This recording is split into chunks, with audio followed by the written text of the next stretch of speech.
The survivors and bereaved from the Grenfell Tower tragedy will mark the 5th anniversary of the fire on Tuesday.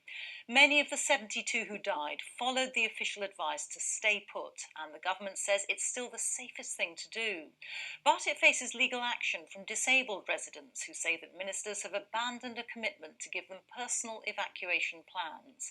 Here's our Home Affairs correspondent, Tom Simons. A tower block fire. A major lesson from Grenfell. Sometimes staying put is dangerous. So we're going to put a smoke hood onto you, and we're going to escort you out, okay? So the London Fire Brigade has beefed up its training in evacuating buildings.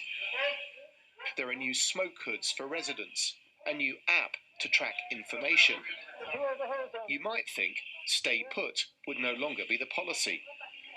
But 5 years after Grenfell, the government has re-emphasised that when there's a fire, people should stay put in their flats because the walls of the flats protect them. The question is, because of Grenfell, will people want to stay or will they want to go? Michael is moving his stuff out of his South London apartment because fire swept across its roof in April. Thankfully, he wasn't at home. If I had been in the building, I think I would have tried to get out.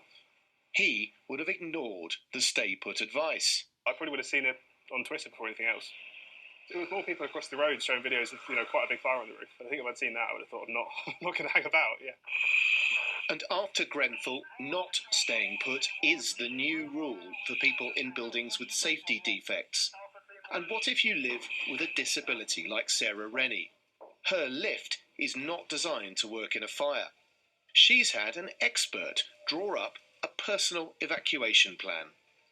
We had a fire in February in this building, and what it meant is that the fire was on the 8th floor, and I got below the fire to the 7th floor before the fire service had even arrived. Before they come? Before they arrived. That is a huge reduction in the risk and an increase in the chance of me getting out and staying alive.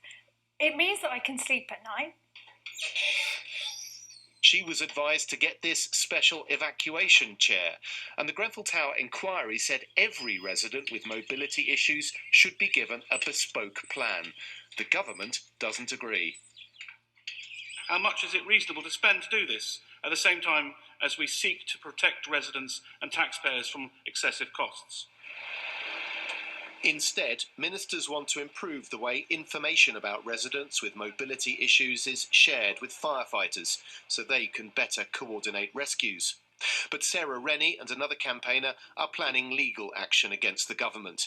A standoff 5 years after Grenfell, a fire in which 15 disabled people lost their lives. Tom Simons, BBC News.